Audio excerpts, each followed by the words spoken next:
یہی ہے آرزو تعلیم قرآن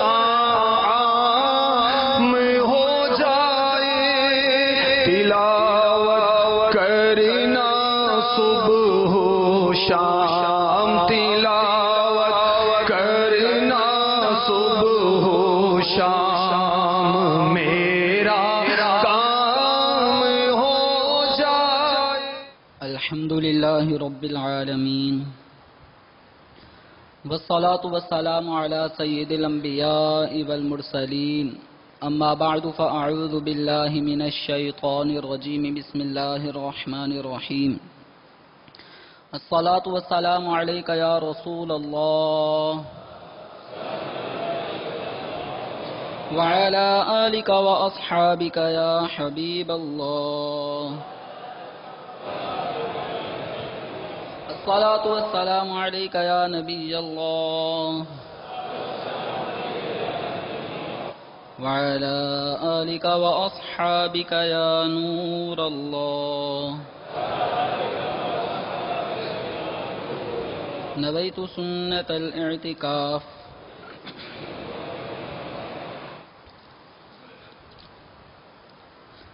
دو جہاں کے سلطان سرور ذیشان محبوب رحمان عز و جل و صلی اللہ تعالی علیہ وآلہ وسلم کا فرمان مغفرت نشان ہے۔ جب جمعرات کا دن آتا ہے، اللہ تعالی فرشتوں کو بھیجتا ہے جن کے پاس چاندی کے کاغذ اور سونے کے قلم ہوتے ہیں۔ وہ لکھتے ہیں کہ کون یوم جمعرات اور شب جمعہ مجھ پر کثرت سے درود پاک پڑھتا ہے۔ صلو علی الحبیب صلی اللہ تعالی علی محمد صلی اللہ تعالی علیہ وآلہ وسلم، صلاۃ و سلام علیک یا سیدی یا مکی یا مدنی یا رسول اللہ صلی اللہ تعالی علیہ وسلم۔ محترم اور پیارے اسلامی بھائیوں اور مدنی چینل کے ناظرین، آج فرض علوم کورس میں جن موضوعات پر ہم درس سنیں گے وہ ہے مسافر کی نماز اور قضا نماز کا بیان۔ تو انشاءاللہ پہلے ہم مسافر کی نماز سے متعلق قرآن و احادیث کا بیان اور مسائل شرعیہ مسافر کے حوالے سے انشاءاللہ سنیں گے۔ اس کے بعد پھر ہم قضا نمازوں کے حوالے سے انشاءاللہ درس سنیں گے۔ محترم اور پیارے اسلامی بھائیوں اور مدنی چینل کے ناظرین،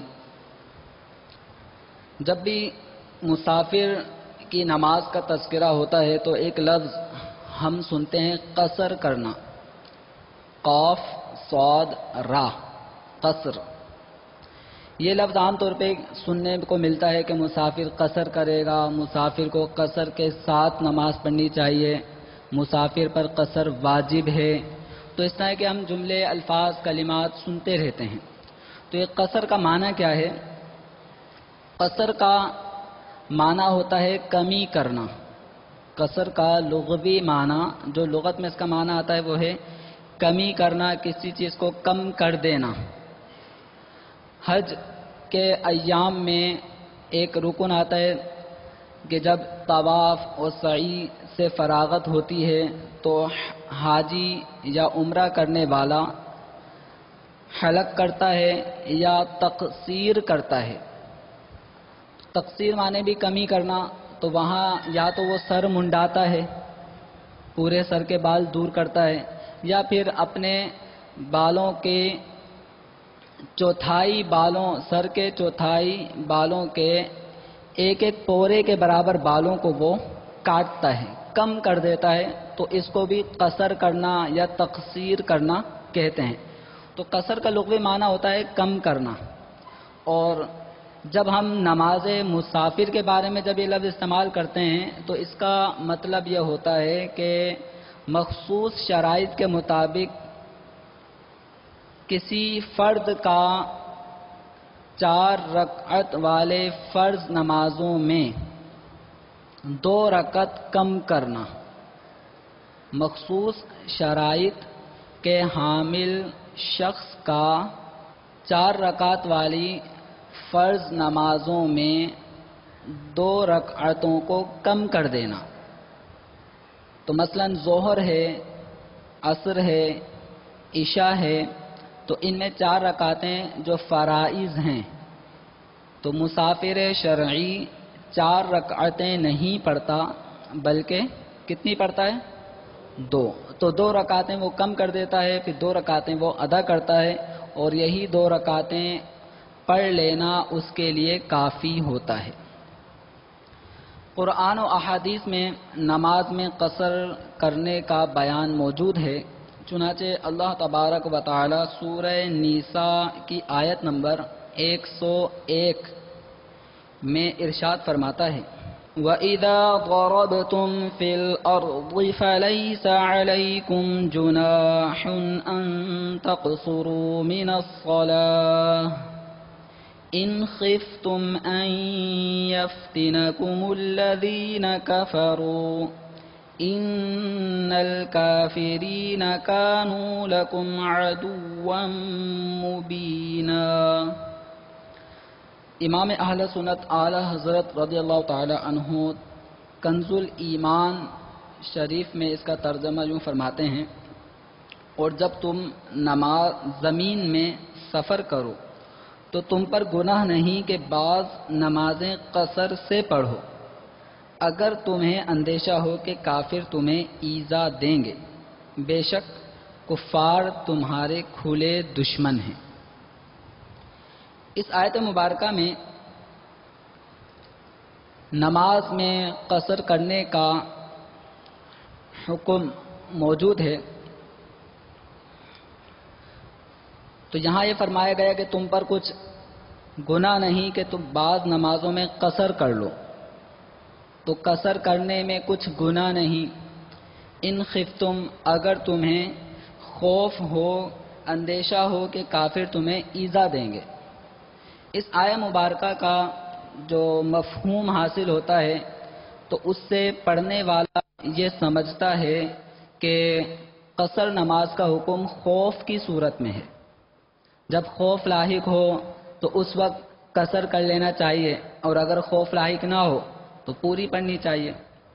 لیکن نبی کریم صلی اللہ تعالی علیہ وآلہ وسلم نے سفر کی حالت میں امن، خوف، باہر صورت جب بھی سفر فرمایا تو سفر کی حالت میں بھی قصر کے ساتھ نمازیں ادا کی. تو حضرت سیدنا یعلا بن امیہ نے حضرت عمر رضی اللہ تعالیٰ عنہ کی بارگاہ میں حاضر ہو کر عرض کی کہ ہم تو امن میں ہوتے ہیں لیکن پھر بھی ہم قصر کرتے ہیں. بظاہر قرآن پاک کی آیت سے جو مفہوم حاصل ہوتا ہے وہ یہ ہے کہ ان خفتم، اگر تمہیں خوف ہو تو نماز میں قصر کرنے میں کوئی حرج نہیں، کوئی گناہ نہیں. لیکن اب تو ہم امن میں ہیں، کوئی خوف نہیں، تو پھر بھی ہم قصر کرتے ہیں. تو حضرت عمر رضی اللہ تعالی عنہ نے جب یہ سوال سنا تو فرمایا: عجبت مما عجبت من، جس چیز نے تجھے تعجب میں ڈالا ہے وہ چیز مجھے بھی تعجب میں ڈال چکی ہے. اور اس تعجب کو دور کرنے کے لیے میں نے رسول اکرم صلی اللہ تعالی علیہ وسلم کی بارگاہ میں جب سوال کیا کہ یا رسول اللہ، ہم اب تو امن کی حالت میں ہیں، کیا اب بھی ہم قصر کریں گے؟ تو رسول اکرم صلی اللہ تعالی علیہ وآلہ وسلم نے ارشاد فرمایا: صدقہ تصدق اللہ بہا علیکم، یہ اللہ تعالی کی طرف سے صدقہ ہے جو اس نے تم پر فرمایا ہے. فرمایا: فاقبلوا صدقتہ، اللہ تعالی کے اس صدقے کو قبول کرو. تو نماز میں قصر کرنا، 2 رکعتیں کم ہو جانا، تو یہ اللہ تبارک و تعالی کی طرف سے صدقہ ہے. ایک مومنین کے لیے ایک آسانی ہے کہ یہ 2 رکعتیں پڑھ لیتے ہیں، لیکن ان 2 رکعتوں کے پڑھنے پر انہیں اللہ تعالی کی بارگاہ سے جو ثواب ملتا ہے وہ آدھا ہو کر نہیں ملتا، ثواب پورا ہی ملتا ہے. چنانچہ حضرت سیدنا عبداللہ بن عمر رضی اللہ تعالی عنہما سے مروی ہے، اللہ کے حبیب صلی اللہ تعالی علیہ وآلہ وسلم نے نماز سفر کی 2 رکعتیں مقرر فرمائیں اور یہ پوری ہے کم نہیں، یعنی یہ پوری ہیں کم نہیں۔ صدر الشریعہ بدر الطریقہ حضرت علامہ محمد امجد علی اعظمی رحمۃ اللہ تعالی علیہ اس کی وضاحت کرتے ہوئے فرماتے ہیں، یعنی اگرچہ بظاہر 2 رکعتیں کم ہو گئیں مگر ثواب میں 2 ہی 4 کے برابر ہیں۔ تو یہ اللہ تبارک و تعالی کی طرف سے صدقہ ہے جو مومنین پر فرمایا گیا۔ اب اس صدقے کو قبول کرنا یہ ہم پر واجب ہے۔ اب کوئی شخص یہ کہے کہ میں 4 رکعتیں پوری پڑھوں گا، تم قصر کرو، تم 2 پڑھو، میں 4 پوری پڑھوں گا، یعنی اس کا ذہن یہ ہے کہ میں 4 رکعت پوری ادا کر کے ثواب زیادہ کما لوں گا، تو یہ اس کی خام خیالی ہے، کم عقلی ہے۔ ثواب کا دار و مدار اس نے اپنی عقل پر رکھا ہوا ہے، ثواب کا دار و مدار اللہ و رسول صلی اللہ تعالی علیہ وسلم کے قول پر ہے۔ جس کو اللہ و رسول ثواب کہیں وہ ثواب کا کام ہے، جس کو گناہ کہیں وہ گناہ کا کام ہے۔ تو اب یہ ہے کہ جو بھی شخص مسافر ہو اور وہ 4 رکعتیں اگر پڑھتا ہے، اس ذہن سے پڑھتا ہے کہ میں پوری پڑھوں گا، تو یہ پوری نہیں پڑھ رہا، اب یہ بظاہر 4 رکعتیں پڑھ رہا ہے لیکن یہ اللہ و رسول کی خلاف ورزی کرتے ہوئے پڑھ رہا ہے، تو اس کی یہ 4 رکعتیں کامل نہیں مانی جائیں گی، بلکہ اس کی یہ 4 رکعتیں پڑھنا ناقص ہیں۔ اس پر لازم ہے کہ دوبارہ سے پڑھیں، قصر کر کے دوبارہ سے 2 رکعتیں پڑھنا اس پہ واجب رہے گا، یہ گناہگار الگ ہوگا۔ تو لہذا اگر جب قصر کے شرائط پائے جائیں تو اس صورت میں قصر کرنا یہ ایک مسلمان کی ذمہ داری ہے، اور اگر کوئی قصر نہیں کرے گا تو وہ اللہ و رسول عز و جل و صلی اللہ تعالی علیہ وسلم کا نافرمان ٹھہرے گا۔ فَقْبَلُوا صَدَقَتَهُ، اللہ کے صدقے کو قبول کرو، یہ امر کا صیغہ ہے اور امر وجوب کے لیے آتا ہے، لہذا صدقہ قبول کرنا واجب ہے۔ اللہ کے اس صدقے کو مسلمان پہ واجب ٹھہرایا گیا۔ شرعی مسافت کتنی ہے یہ نوٹ کریں۔ شرعی کب مسافر بنتا ہے تو اس کے بارے میں یہ ہے کہ شرعاً مسافر وہ شخص ہے کہ جو 57.5 میل تقریباً 92 کلومیٹر کے فاصلے تک جانے کے ارادے سے اپنے مقام اقامت یعنی شہر یا گاؤں سے باہر ہو گیا۔ ایک شخص ہے جو باب المدینہ کراچی کا رہائشی ہے، اب وہ کب مسافر بنے گا؟ باب المدینہ کراچی کے حدود ختم ہوتے ہی اب اگر وہ باہر جس جگہ جانا چاہتا ہے، وہ اگر باب المدینہ کراچی کے حدود ختم ہونے کے بعد وہ مقام اب ہم کلومیٹر گننا شروع کریں گے، جس مقام پہ ایک شخص نے جانا ہے اگر وہ تقریباً 92 کلومیٹر کی مسافت پر موجود ہے، اب وہ شخص وہاں جانا چاہتا ہے، مثلا کراچی کا کوئی باشندہ حیدر آباد جانا چاہتا ہے، تو کراچی سے حیدرآباد 57.5 میل سے کافی آگے ہے۔ تو اب اگر کوئی شخص کراچی سے 57.5 میل سے زائد دور مسافت مثلا حیدرآباد جانا چاہتا ہے، تو یہ شخص جب اپنے مقام اقامت سے باہر ہوگا، اپنے گاؤں اپنے شہر سے جب باہر ہوگا تو ایسا شخص مسافر شرعی شمار ہوگا۔ اب یہ کہ کراچی سے باہر نکلنے والا شخص جو حیدرآباد کا ارادہ جس نے کر لیا کہ اس کو حیدرآباد جانا ہے، تو وہ نماز میں قصر کب سے شروع کرے گا؟ اب میں نے بیگ تیار کر لیا، سامان سب کچھ تیار ہے، نیت حیدرآباد جانے کی ہو چکی ہے، تو کیا میں ابھی سے مسافر بن گیا؟ کیا میں ابھی سے اپنے گھر میں، اپنے محلے میں، اپنے علاقے کی مسجد میں، کیا میں اب جو ظہر کی نماز پڑھوں یا عصر کی پڑھوں تو کیا میں قصر کر کے پڑھوں گا؟ ایسا نہیں ہے۔ محض نیت سفر کر لینے سے مسافر کا حکم جاری نہیں ہوگا۔ مسافر کا حکم جاری ہونے کا مطلب یہ ہے کہ قصر کرنے کا حکم اس کے لیے نہیں ہوگا۔ یہ قصر کب کرے گا؟ اس کے لیے قصر کا حکم اس وقت ہوگا کہ یہ اپنی بستی کی آبادی سے باہر ہو جائے. شہر ہے تو شہر سے باہر ہو جائے، گاؤں ہے تو اپنے گاؤں سے باہر نکل جائے. اور شہر میں جو رہتا ہے اس شہر میں رہنے والے کے لیے قصر نماز کی اجازت ملنے میں یہ بات بھی ضروری ہے کہ شہر کے آس پاس کچھ آبادیاں ہوتی ہیں جو شہر سے متصل ہوتی ہیں، تو وہ اپنے شہر سے متصل آبادیوں کو بھی کراس کر جائے. تو جب وہ ان آبادیوں کو بھی کراس کر جائے گا تو اب وہ نماز میں قصر کر سکتا ہے، اگرچہ اپنے شہر سے 1 کلومیٹر ہی ابھی دور ہوا تھا.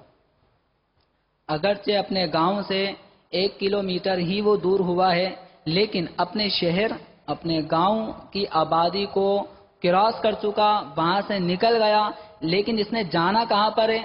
یہ دو باتیں مطلب نماز میں قصر جب کی جائے گی تو سب سے پہلے یہ نوٹ کرنا ہے کہ آپ نے اپنے گاؤں سے اپنے شہر سے جس علاقے کا انتخاب کیا ہے وہ تقریباً 92 کلومیٹر کی مسافت پر واقع ہے یا اس سے پہلے ہے.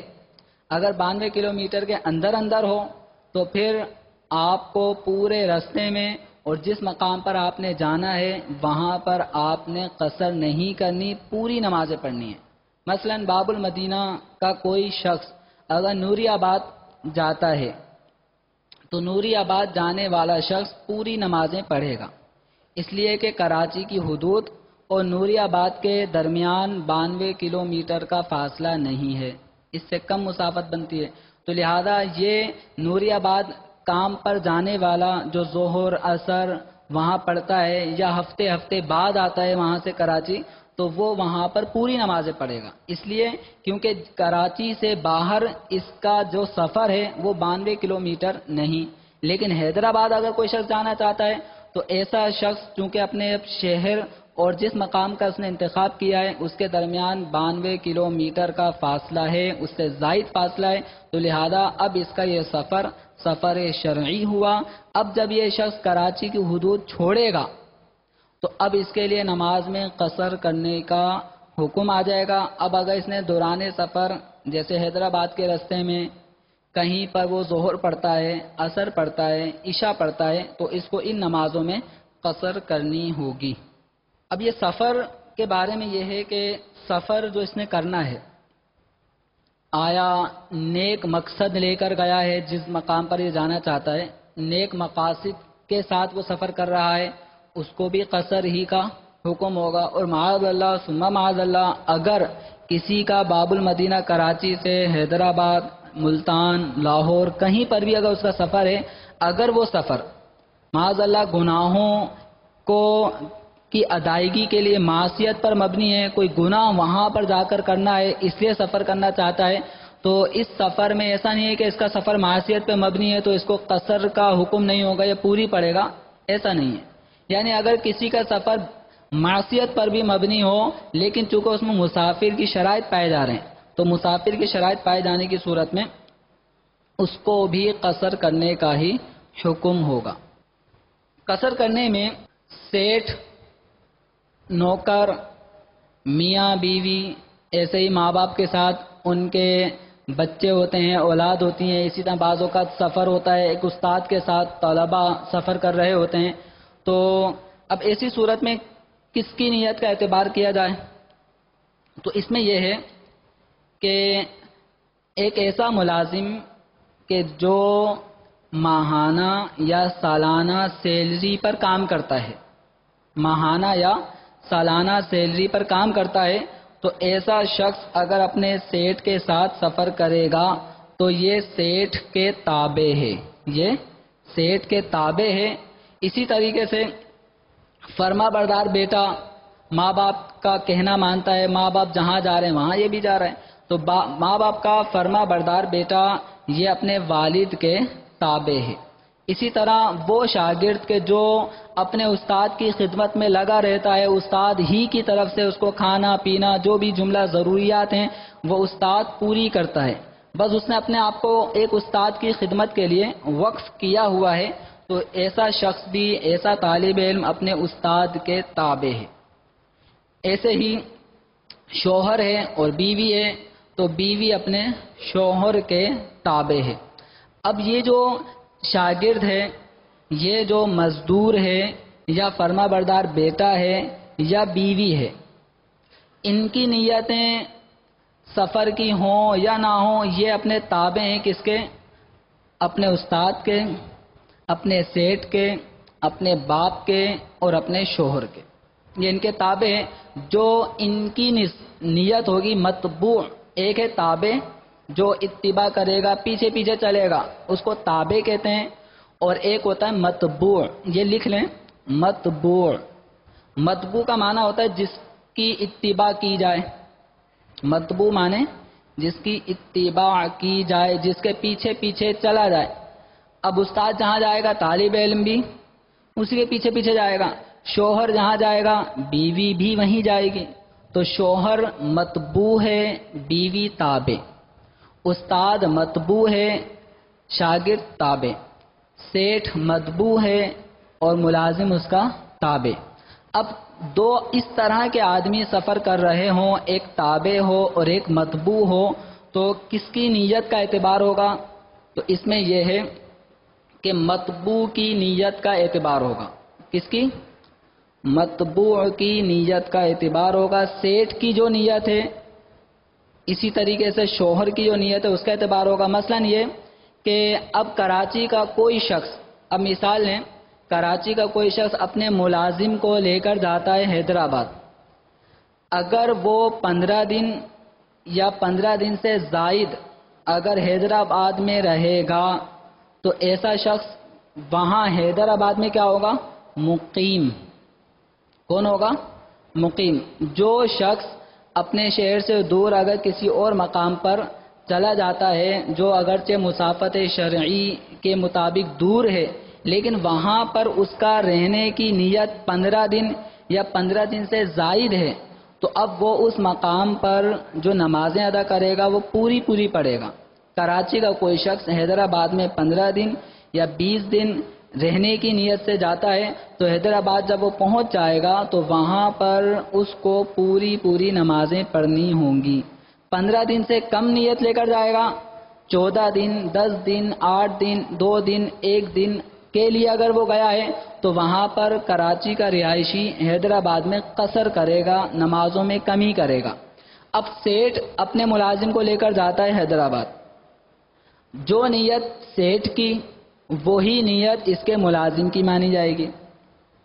سیٹھ کی نیت اگر 15 دن یا 20 دن حیدرآباد میں رہنے کی ہے، مرکز الاولیاء لاہور میں 15 یا 20 دن رہنے کی نیت کے ساتھ وہ چلا، وہاں پہ وہ 15 یا 20 دن رہے گا، تو اب اس کے ملازم کو پوری نمازیں پڑھنی ہوں گی۔ کیوں؟ اس لیے کہ اس کے سیٹھ کی نیت 15 دن یا اس سے زائد دن رہنے کی ہے۔ اسی طرح اگر سیٹھ کی نیت ہے 10 دن رہنے کی، اب ملازم نیت کرتا ہے 15 دن رہنے کی، تو ملازم کی نیت کا اعتبار نہیں ہوگا، یہ اپنے سیٹھ کے تابع ہے، جو سیٹھ کی نیت وہی اس کی نیت قرار پائے گی۔ مسافر بننے کے لیے ایک شرط وہ یہ بھی ہے کہ جہاں سے چلا وہاں سے 3 دن کی راہ یعنی تقریباً 92 کلومیٹر کا ارادہ ہو۔ جہاں سے وہ سفر کا آغاز کر رہا ہے اور جس مقام پر وہ جانا چاہتا ہے، تو ان دو علاقوں کے درمیان، 2 جگہوں کے درمیان 92 کلومیٹر کا کم از کم فاصلہ ہونا چاہیے۔ اگر جس مقام کا اس نے انتخاب کیا ہے وہ مقام اگر 92 کلومیٹر کے اندر ہے تو ایسے مقام کی طرف سفر کرنے سے وہ مسافر نہیں ہوگا۔ مسافر ہونے کے لیے کیا بات ضروری ہے کہ جس جگہ سے اس نے سفر کا آغاز کیا اور جس مقام پر جانا چاہتا ہے، دونوں جگہوں کے درمیان 92 کلومیٹر کا فاصلہ ہو، اور اس کا یہ جو سفر ہے یہ بالکل متصل، یہاں سے گیا تو ڈائریکٹ وہیں پہ جانا ہے، تو یہ اتنی مسافت کا اعتبار یہاں پہ کیا گیا۔ اگر کسی آدمی کا ارادہ حیدرآباد جانے کا ڈائریکٹ کراچی سے حیدرآباد کی بس میں بیٹھا اور حیدرآباد میں ہی اترنا ہے، تو یہ شخص یہ جو سفر ہے، یہ جو مسافت ہے، یہ اس کی مسافت شرعی بنتی ہے، اور یہ دوران سفر اگر نماز کا موقع ملے گا تو یہ قصر کرے گا۔ لیکن اگر ایک آدمی کا ارادہ ہے کہ پہلے میں کراچی سے نوری آباد جاؤں گا، وہاں پر ایک دن رکوں گا، اس کے بعد پھر وہاں سے میں جاؤں گا حیدرآباد، وہاں پر بھی اس کا ارادہ ہے کہ میں 2 دن رکوں گا، 1 ہفتے رکوں گا، ٹھیک ہے، تو باب المدینہ کراچی اور حیدرآباد کے درمیان اس کا سفر ٹوٹ گیا۔ اگرچہ سفر کی انتہا حیدرآباد پہ ہو رہی ہے، لیکن کراچی سے یہ حیدرآباد ڈائریکٹ نہیں جا رہا، یہ درمیان میں ایک مقام پر رکتا ہوا جا رہا ہے، اور وہ مقام جہاں پر اس نے رکنے کا ارادہ کیا ہے وہ کراچی سے 92 کلومیٹر کے اندر ہے۔ تو اس کا سفر یعنی متصلاً ایک جو سفر ڈائریکٹ ہونا تھا وہ ڈائریکٹ سفر 92 کلومیٹر تک نہیں پہنچا، اس کے درمیان میں ہی ایک سفر کی انتہا ہوئی، پھر یہاں سے نئے سفر کا آغاز ہوگا۔ تو کراچی سے حیدرآباد ڈائریکٹ جانے والا اس کا یہ سارا سفر قصر والا سفر ہے، یہ درمیان میں نماز پڑھے گا تو قصر کے ساتھ پڑھے گا، لیکن کسی شخص کا ارادہ کراچی سے نوری آباد کا ہوا تو یہ چونکہ 92 کلومیٹر سے اندر ہے، لہذا یہ اگر پہلے نوری آباد جائے گا، وہاں کچھ دن کچھ گھنٹے وہاں کام ہے، وہاں جا کر پھر آگے حیدرآباد کی طرف جائے گا، تو اس طرح اس کا سفر یک مشت 92 کلومیٹر نہیں ہوا، تو اس کا سفر ٹوٹ گیا۔ تو اس طرح اگر کوئی شخص پوری دنیا گھومتا ہے تو وہ مسافر نہیں بنے گا۔ مثلا کراچی سے نوری آباد گیا، نوری آباد سے پھر حیدرآباد گیا، اسی طرح حیدرآباد سے آگے جس علاقے کا اس نے انتخاب کیا ہے اس کے اور حیدرآباد کے درمیان اگر 92 کلومیٹر نہیں بنتا، پھر یہ وہاں چلا گیا، پھر وہاں سے اور آگے چلا گیا 50 کلومیٹر، پھر آگے 60 کلومیٹر، پھر 70 کلومیٹر، یوں گھومتا گھماتا یہ مدینہ منورہ تک پہنچ گیا، پھر وہاں سے واپسی آتے آتے یوں 50 60 70 کلومیٹر کے فاصلے پہ آتے آتے کراچی آ گیا۔ تو یہ اگرچہ مہینوں سفر کرتا رہا، سالوں سفر کرتا رہا، دنیا کے کئی ممالک تک بھی اگر یہ پہنچ جائے، لیکن یہ کیا ہوگا؟ مقیم۔ یہ نمازیں کون سی پڑھے گا؟ مقیم والی پڑھے گا، مسافر والی نماز نہیں پڑھے گا۔ وجہ کیا ہے؟ اس لیے کیونکہ اس کا کوئی بھی سفر یک مشت 92 کلومیٹر کی مسافت تک نہیں ہوا۔ تو ایسا شخص اگر پوری دنیا بھی گھوم آئے تو وہ مسافر نہیں بلکہ مقیم ہی رہے گا۔ اسی بنا پہ فقہاء کرام نے ایک جزیہ لکھا ہے کہ کوئی بادشاہ اپنی سلطنت میں جو اس کا ایک علاقہ تھا جو دارالسلطنت ہے وہاں سے مزید آگے اپنی سلطنت میں اپنی رعایا کی خبر گیری کے لیے وہ نکلتا ہے، اگر اس کا نکلنا یک مشت 92 کلومیٹر نہ ہو، کہیں وہ 20 کلومیٹر پہ رکتا ہے، وہاں کے حالات معلوم کرتا ہے، پھر آگے 50 کلومیٹر چلے جاتا ہے، وہاں کے حالات معلوم کرتا ہے، یوں کرتے کراتے وہ اگر پوری سلطنت میں گھومتا پھرتا رہے، اپنے گھر پہ بھی بعد میں پہنچ جائے، تو یہ بادشاہ سفر کرتے کرتے اپنے محل میں بھی اگر پہنچ جائے، پوری سلطنت پوری رعایا کی خبر گیری کر لے، تب بھی یہ مقیم ہی رہے گا۔ وجہ کیا ہے؟ کیونکہ اس کا جو ہم نے مثال فرض کی، اس مثال میں کوئی بھی سفر 92 کلومیٹر تک یک مشت نہیں ہوا۔ ہاں اگر اس کا سفر یک مشت 92 کلومیٹر ہو جاتا ہے تو پھر یہ مسافر ہو جائے گا۔ نماز کی قصر کرنے کے حوالے سے بعض اوقات ایسے ہوتے ہیں کہ ایک جگہ ایسی ہوتی ہے کہ اس جگہ تک پہنچنے میں 2 راستے ہیں، ایک جگہ ایسی ہے کہ جس تک پہنچنے میں 2 راستے ہیں، ایک ایسا راستہ ہے کہ جو 50 کلومیٹر پر ہی وہ مقام آ جائے گا، اور ایک راستہ ایسا ہے کہ جو اتنا گھوم کر جا رہا ہے کہ اس مقام سے اگر ہم سفر کرتے ہوئے اپنے جس جگہ کا ہمارا ارادہ ہے وہاں پہنچیں تو 100 کلومیٹر تک پہنچ جاتا ہے۔ تو اگر اب یہ 2 راستے ہیں، ایک 50 کلومیٹر اور ایک اسی مقام تک پہنچنے کا راستہ تھوڑا سا گھوم کر ہے، وہ 100 کلومیٹر ہے، تو اب اس میں کون سے راستے سے جانے پر وہ مسافر بنے گا، کون سے نہیں بنے گا؟ بس یہ ہے کہ جس راستے کا اس نے انتخاب کیا اس راستے کا حکم ہوگا۔ اگر یہ 50 کلومیٹر والے راستے کو اختیار کر کے اس مقام تک پہنچ جاتا ہے تو یہ نمازیں پوری پڑھے گا، اور اگر یہ اسی مقام پر یہ اگر 100 کلومیٹر والے راستے سے آتا ہے تو یہ قصر کرے گا۔ پیارے اسلامی بھائیو، جب بھی سفر کے حوالے سے یہ ہم سنتے ہیں تو اس میں عام طور پہ جو دارالفتہ سے رابطہ کرتے ہیں یا علماء کی صحبت میں جو بیٹھتے ہیں تو ان کو یہ لفظ سننے کو ملتے ہیں وطن اصلی، وطن اقامت، وطن اقامت باطل ہو گیا تو وطن اصلی باطل ہو گیا، اس طرح کے الفاظ سننے کو ملتے ہیں۔ تو یہ وطن اصلی کیا ہے اس کو نوٹ کریں، آپ اسلامی بھائی بھی اور مدنی چینل کے ناظرین بھی نوٹ کریں کہ وطن اصلی کیا ہے۔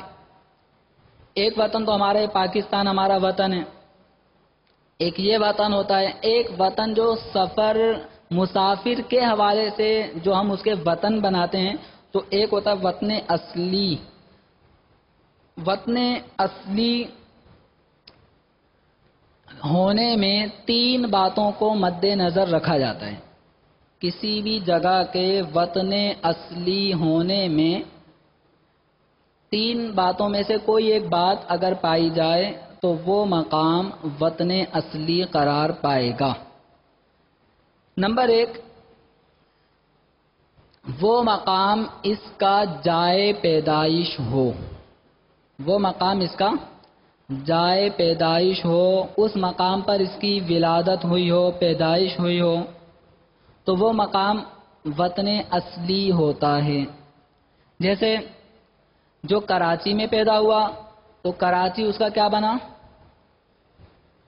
بتائیے، کراچی اس کا کیا ہے؟ وطن اصلی۔ حیدرآباد میں جو پیدا ہوا، حیدرآباد اس کا وطن اصلی۔ مکہ مکرمہ میں جو پیدا ہوا اس کا مکہ مکرمہ وطن اصلی، اور جو مدینہ منورہ میں پیدا ہوا اس کا مدینہ منورہ وطن اصلی۔ تو وطن اصلی میں ایک بات تو یہ دیکھی جاتی ہے کہ وہ مقام اس کا جائے پیدائش ہو۔ دوسری یہ جائے پیدائش نہیں ہے بالفرض، دوسری بات یہ ہے کہ اس کے گھر کے لوگ وہاں پر رہتے ہیں، اس نے اپنے اہل و عیال بیوی بچوں کو وہاں پر رکھا ہوا ہے، تو وہ مقام بھی اس کا وطن اصلی ہو جاتا ہے۔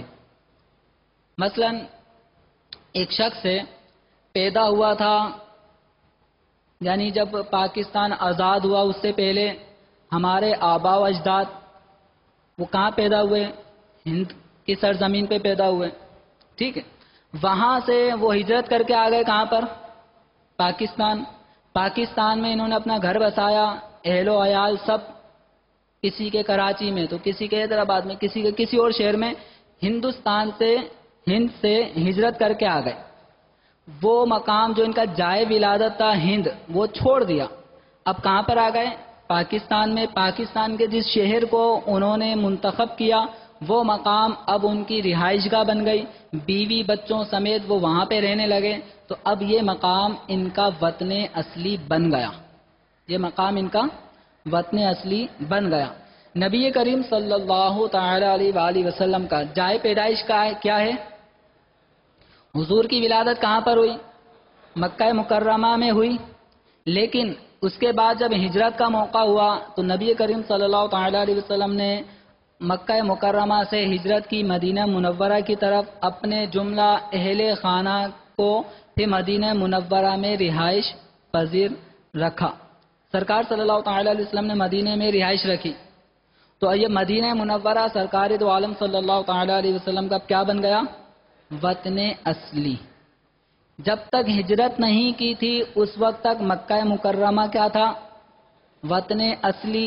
جب نبی کریم صلی اللہ تعالی علیہ وسلم نے مکہ مکرمہ سے ہجرت فرما کر مدینے کا ارادہ کر لیا، اب مدینے میں ہی رہنا ہے، تو مدینہ منورہ وطن اصلی ہو گیا۔ تو وطن اصلی ہونے میں یا تو جائے پیدائش ہو، ٹھیک ہے، یا آپ نے وہ مقام چھوڑ دیا، چھوڑنے کے بعد اب دوسرے مقام پر آ گئے اپنے بیوی بچوں کے ساتھ، اب یہیں پہ رہنے کا مستقل ارادہ کر لیا، تو یہ مقام آپ کا بنے گا وطن اصلی۔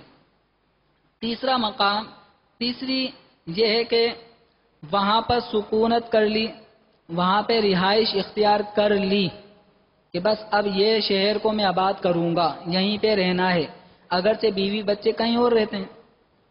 مثلا بہت سے ایسے لوگ آپ کو ملیں گے کہ جو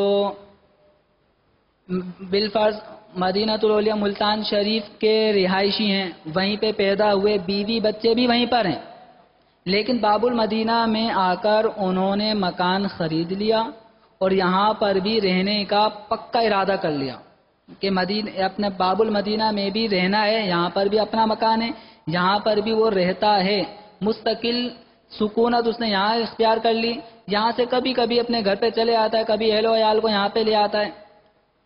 تو یہ باب المدینہ کراچی بھی اس کا وطن اصلی بن جائے گا.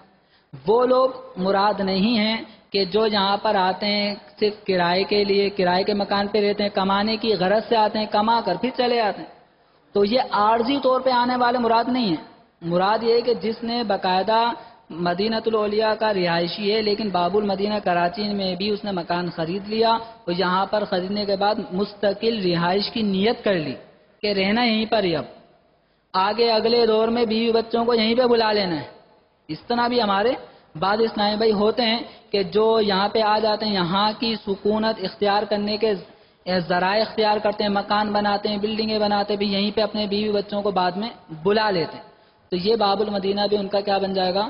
وطن اصلی. تو وطن اصلی یا تو جائے پیدائش ہو، یا بیوی بچوں کے ساتھ جہاں پر وہ رہتا ہو، یا اس نے کسی مقام کو جائے سکونت بنا لیا کہ اب مجھے یہیں پر رہنا ہے، بھلے سے بیوی بچے کہیں اور ہیں لیکن جس مقام پہ وہ رہتا ہے اس مقام کو مستقل اب اس نے اپنی سکونت کی جگہ بنا لی. یہی ہے آرزو تعلیم